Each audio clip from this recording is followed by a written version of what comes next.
Saya Kepala Desa Rorombo Wiweko mau menyampaikan bahwa di Desa Rorombo sebelumnya ini adalah desa tertinggal, tapi alhamdulillah dengan berjalannya waktu Desa Rorombo menjadi desa yang bisa setara dengan desa-desa yang ada di Kota Batu.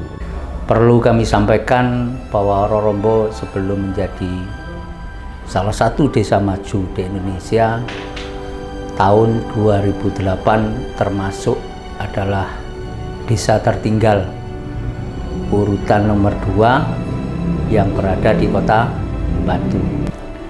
Untuk saat ini perkembangan dari Desa Rorombo untuk tahun 2020 kita mendapat predikat Indeks Desa Membangun juara 1 tingkat nasional. Kemudian untuk tahun 2022 kita di urutan nomor 4 secara IDM tingkat nasional. Cikal bakal menuju desa Rorombo lebih baik ini adalah salah satunya dulu kerjasama dengan BNS yang pihak ketiga akhirnya membawa dampak positif kepada masyarakat Rorombo yang mungkin diawali dari adanya keinginan warga saat itu untuk menjadi desa yang menyediakan jasa pariwisata. Saat itu 2008 penduduknya sudah mencapai hampir 8.000 jiwa. Mata pencarian sebagian besar adalah peternak dan petani.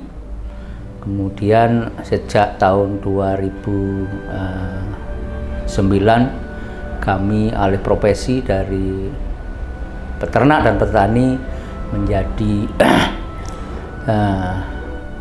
desa wisata yang kami awali dengan kerjasama tanah kas desa dengan pihak ketiga. Nah, sejak saat itu berangsur-angsur perekonomian di desa mulai ada geliat.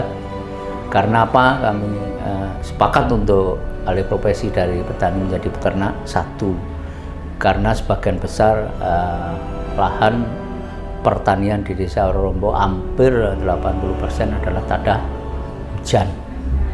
Kemudian peternak juga begitu, pertimbangannya semakin lama pemukiman semakin padat sehingga lahan untuk ditanami rumput hijauan itu semakin sempit. Jadi peluang untuk meningkatkan perekonomian di penduduk ini adalah kesempatannya kecil.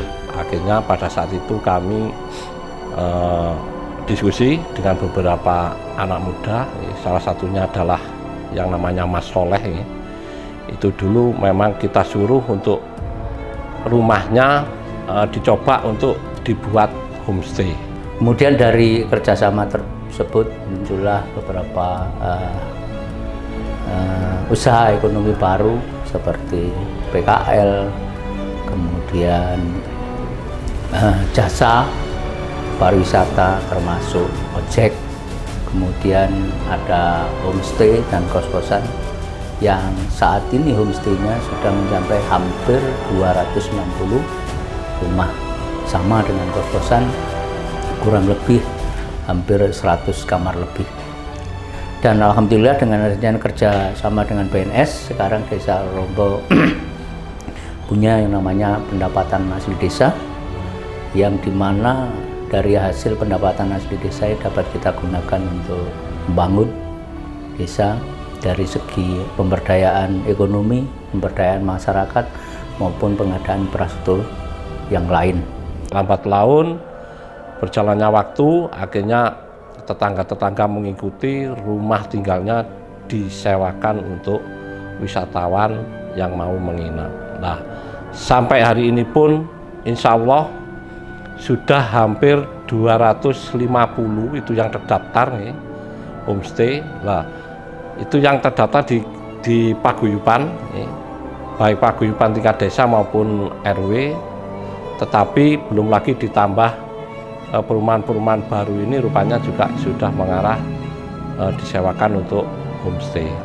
Untuk perkembangannya, karena BNS ini merupakan cikal bakal daripada kerjasama desa dengan pihak ketiga, dan kami sudah merasakan asas daripada manfaat kerjasama ini, banyak mendongkrak dari segi ekonomi.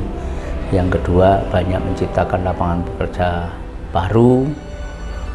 Yang selanjutnya juga lingkungan kita lihat dapat tertata dengan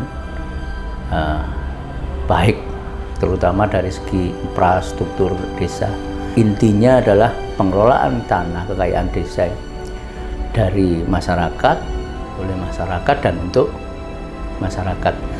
Mudah-mudahan dengan adanya berkembangnya homestay di Rorombo ini, masyarakat Rorombo kedepannya lebih sejahtera dan desanya juga lebih maju, sehingga untuk perekonomian masyarakat secara umum bisa terpenuhi dan menjadi desa yang mandiri ke depannya. Saya punya homestay mulai tahun 2014 akhir. Sebelum punya homestay, usaha kami berjualan toko kelontong sama sapi perah. Setelah punya homestay ya lumayan lah.